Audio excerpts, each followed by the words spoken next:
Hello दोस्तों, आपका मेरे चैनल पर स्वागत है। अगर आप मेरे चैनल पर पहली बार आए हैं तो चैनल को सब्सक्राइब कर देना और वीडियो पूरा देखना।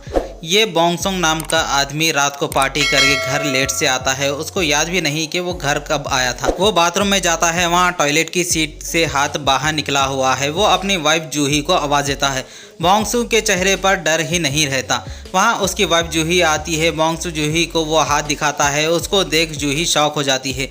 बोंगसू को लगता है कि ये उसका वहम है, लेकिन जूही बताती है कि ये सच है और एक इंसान का हाथ है। उनके टॉयलेट में कैसे आया है? जूही उस हाथ के करीब जाने लगती है। वो उसके और पास जाती है। जैसे ही जूही हाथ के पास जाती है, वो हाथ अपना उंगली हिलाता है, जिसको देख जूही वहीं बेहोश हो जाती है। बोंगसू जूही को बाजू हटाकर देखता है कि जूही जिंदा है या नहीं। फिर वो 911 को कॉल करता है। वो बताता है कि उसकी वाइफ बेहोश हो गई है।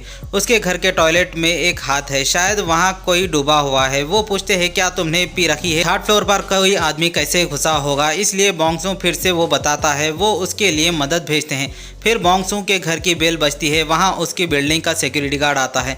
उसको 911 वालों ने कॉल किया था। वो अंदर देखता है, वहाँ जूही बेहोश होती है। फिर बोंगसू उसको वो हाथ दिखाता है, जिसको देख सिक्योरिटी गार्ड छक्के छूट जाते हैं। वो उसको लगता है कि शायद बोंगसू ने किसी को मारकर अंदर डाला होगा, लेकिन बोंगसोन बताता है कि ऐसा कुछ नहीं है। उसने भी अचानक उस हाथ को देखा था, इसलिए जूही बेहोश हो गई है। बोंगसू की डोर की बेल बजती है। बोंगसू जाते हुए सिक्योरिटी गार्ड को उस हाथ के पास जाने से मना करता है। बोंगसू डोर खोलता है। वहाँ इमरजेंसी टीम आती है। उनको वहाँ 911 वालों ने भेजा था। बोंगसू उनको अंदर ले जाता है। वो 3 लोग होते हैं। बोंगसू देखता है कि अंदर सिक्योरिटी गार्ड नीचे पड़ा हुआ। वहाँ दोनों को नीचे गिरा हुआ देख उनका लीडर मेनहुक को बोंगसू को पकड़ने को कहता है। वो देखते हैं कि सिक्योरिटी गार्ड की मौत हो चुकी है और जूही बेहोश है। बोंगसू उसको टॉयलेट में देखने को कहता है। वहाँ पर हाथ को देख वो डर जाते हैं। उनका लीडर रूकी को उनकी फ़ोटोज़ लेने को कहता है। रूकी उनकी फ़ोटोज़ लेता है। फिर लीडर रूकी को उस हाथ को बाहर निकालने को कहता है। बोंगसू उस हाथ से दूर रहने को कहता है, लेकिन कोई उसका नहीं सुनता। लीडर डरता है। रूकी उस हाथ को पकड़ने से घबराता है, इसलिए वो ग्लव्स पहन लेता है। बोंगसू उनको दूर रहने को कहता है। रूकी हाथ के पास जाता है। वो हाथ रूकी को पकड़ लेता है और वो उसको अपने साथ अंदर खींचने लगता है। रूकी को दोनों पकड़ लेते हैं और उस रूकी को बचा लेते हैं, लेकिन वो हाथ टॉयलेट से बाहर आकर मेनहुक का गला पकड़ लेता है और उसको मार देता है। ये देख वो डर जाते हैं। वो हाथ काफ़ी डरावना होता है। लीडर उस हाथ के बारे में बोंगसू से पूछता है, लेकिन उसको नहीं पता। रूकी के हाथ में दर्द होने लगता है। लीडर बोंगसू को डोर खोलने को कहता है, लेकिन डोर नहीं खुलता। डोर को बाहर से दूसरा हाथ लॉक करता है। अब वो टॉयलेट में फंसे हुए हैं। वहाँ पर फ़ोन का सिग्नल भी नहीं आता। बोंगसू भी सिग्नल देखता है। फिर उसका फ़ोन नीचे गिरने से टूट जाता है। रूकी के हाथ में दर्द होने लगता है। उसके हाथ से ग्लव्स नहीं निकलता। वो ग्लव्स निकालने की कोशिश करते हैं, लेकिन वहाँ पर खून निकलता है। बोंगसू जूही को साइड में हटाता है। लीडर बोंगसू का फ़ोन मांगता है। लीडर उस फ़ोन को टॉयलेट में फेंकता है, लेकिन वो हाथ उस फ़ोन को वापस बाहर फेंक देता है, जो सीधा डोर में फंस जाता है। लीडर को एक एक्सीडेंट याद आता है। कुछ दिन पहले उसी इलाके में उनको पता चलता है कि कोई मैनहोल में गिरा हुआ है।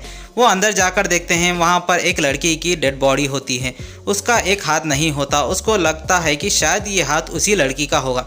लीडर और बोंगसू देखते हैं कि सिक्योरिटी गार्ड का हाथ पूरा बदल चुका है और वो हिल रहा है। रूकी खून की उल्टी करता है। लीडर बोंगसू से टॉयलेट में रखी सभी सामान लाने को कहता है। बोंगसू सभी सामान लीडर को देता है। लीडर फिनेल की बोतल से थोड़ा फिनेल सिक्योरिटी गार्ड के हाथ पे डालता है, जिससे उसका हाथ जलने लगता है। बोंगसू जूही को बड़े ही प्यार से उठाता है। फिर वो उसको जोर से हिलाता है। वो जूही को थप्पड़ मारकर जगाता है। बोंगसू के कपड़ों पर खून देख जूही डर जाती है। वहाँ पर सभी के लाशें देख जूही चिल्लाने लगती है। लीडर उस फिनेल को स्प्रे की बोतल में डालकर बोंगसू से उन ज़ॉम्बीज़ पर फेंकने को कहता है। बोंगसू सिक्योरिटी गार्ड पर फिनेल डालता है। लीडर मास्क पहनकर बैठा हुआ होता है। फिर अचानक मेनहुक भी बदल जाता है। जूही बताती है कि वो अभी अपनी भरी जवानी में विधवा नहीं बनना चाहती। रूकी लीडर के पैर पर हमला करता है। लीडर का पैर दर्द करने लगता है। वो देखते हैं कि लीडर के पैर पर रिएक्शन हो चुका है। लीडर काफ़ी समय से सोच रहा था कि वो उस फ़ोन को जो डोर में फंसा हुआ है उसकी बैटरी को आग लगाकर ब्लास्ट करें, लेकिन लीडर और बोंगसू दोनों सिगरेट नहीं पीते। लीडर बताता है कि मेनहुक सिगरेट पीता है, उसके पास लाइटर होगा। बोंगसू मेनहुक के पास जाता है। वो लाइटर लेता है। अचानक टॉयलेट से हाथ बाहर निकालकर बोंगसू को पकड़ लेता है और वो बेहोश हो जाता है। बोंगसू अपने आप को वही मैनहोल में पाता है। उसके पास वही लड़की आती है जिसकी वहाँ मौत हुई थी। लड़की अपना बड़ा मुंह खोलती है वो डर जाता है। बोंगसू होश में आता है, वो बिल्कुल ठीक है। लीडर बताता है कि उसकी जान जूही ने बचाई थी। जूही बोंगसू को बचाने के लिए स्प्रे की बॉटल और लाइटर की मदद से उस हाथ को आग लगाती है, जिससे वो बच जाता है। बोंगसू जूही से माफ़ी मांगता है कि वो अब से शराब नहीं पिएगा और जूही भी उससे माफ़ी मांगती है। लीडर उनका मिलन को रोकने को कहता है, फिर फ़ोन को आग लगाने को कहता है। बोंगसू फ़ोन को आग लगाता है, जिससे वहाँ एक होल बन जाता है। बोंगसू डोर खोलना चाहता है, लेकिन बाहर एक हाथ होता है। वो हाथ को आग लगाकर डोर को खोलता है। वो बाहर आकर देखता है, बाहर उसके घर में हर जगह वो हाथ होते हैं। बोंगसू वापस टॉयलेट में आता है। जूही जानना चाहती है कि बाहर क्या है। वो बाहर हाथों को देखकर डर जाती है। अब वो लोग घर से बाहर नहीं निकल सकते। बोंगसू लीडर को अपने साथ चलने को कहता है। लीडर उसको अपना फ़ोन देता है ताकि वो किसी को कॉल करे। लीडर बताता है कि अगर वो यहाँ से बचकर बाहर निकल पाएंगे तो वो बोंगसू के साथ एक बीयर पिएगा। लेकिन लीडर भी खून की उल्टी करता है। अब उसके पास भी ज़्यादा वक्त नहीं होता। बोंगसू और जूही दोनों बाहर आते हैं, लेकिन जूही को वो हाथ पकड़ लेते हैं। बोंगसू जूही को बचा लेता है। वो एक कबर्ड को देखता है। वो जल्द से उसमें से एक स्प्रे की बोतल लाता है। बोंगसू के सर में दर्द होने लगता है। उस हाथ ने बोंगसू के सर को पकड़ रखा था। जूही अपने पति को बचाने के लिए इसलिए वो बोंगसू से अपनी एनिवर्सरी पर दिया हुआ शर्ट देने को कहती है। बोंगसू अपना शर्ट निकाल कर देता है। जूही उस शर्ट के 2 टुकड़े कर देती है, उनका हथियार बनाती है। वो उनको एक हथियार की तरह इस्तेमाल करती है। फिर वो उस शर्ट को एक लकड़ी पर लगाकर उसको आग लगाते हैं। दोनों स्प्रे और आग की मदद से उन हाथों को आग लगाते हुए आगे बढ़ते हैं, लेकिन जूही की तबीयत खराब होती है। उसके पेट में दर्द होने लगता है।